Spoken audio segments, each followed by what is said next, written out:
Good morning. I just want to demonstrate. I know sometimes beginners get upset when they have trouble with the Vinyasa flow.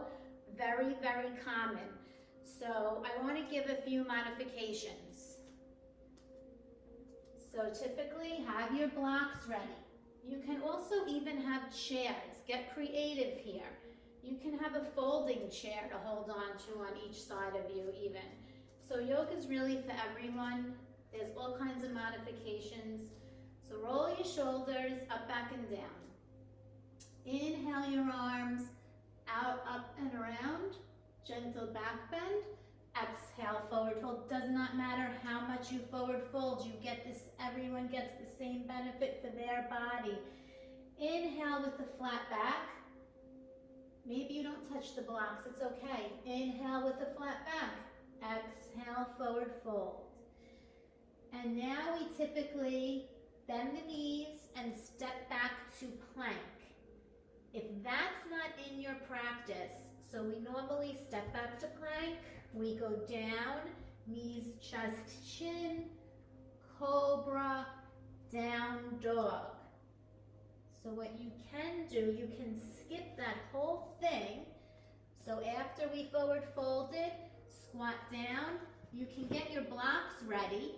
Put your hands on your blocks. So here's one modification. If that little vinyasa, knees, chest, chin, and plank, if that's a little far away from your practice, you can put your hands on your blocks, step back, and come into down dog.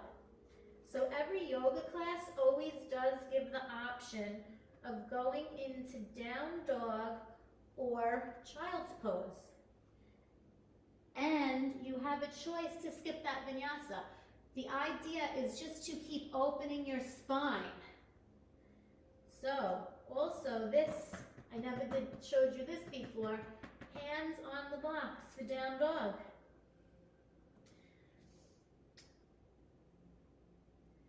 You can come from down dog to child's pose to down dog.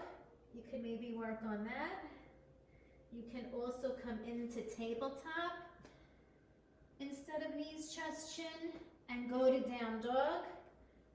Maybe you don't need the blocks, but maybe you still want to skip the vinyasa and just kind of step it back into down dog.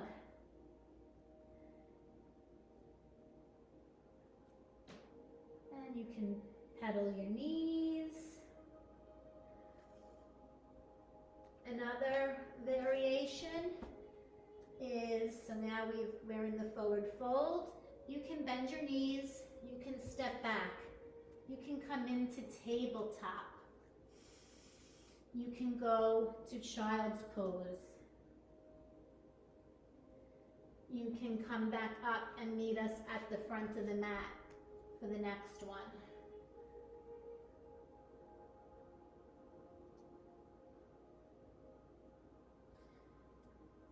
If we're stepping the legs back into the vinyasa with the lunge, again, you can hold on to the blocks. You can do the lunge part, put the knee down, hold the blocks. From here, you can always put the blocks back down, step back to down dog.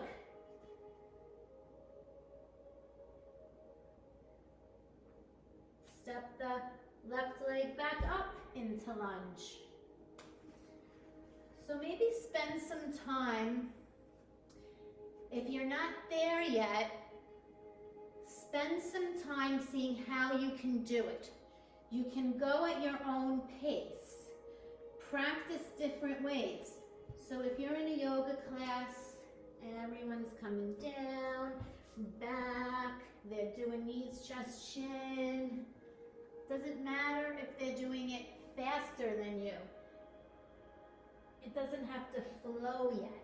You can take your blocks, take your time, step a leg back, bring the leg forward, step the right leg back, bring the right leg back. This is all moves that we don't do every day, and it takes our body some time to build up to it. Sometimes people are actually really strong and flexible, but it takes time for the message from the brain to get to the body as what we're doing, because they're not everyday moves.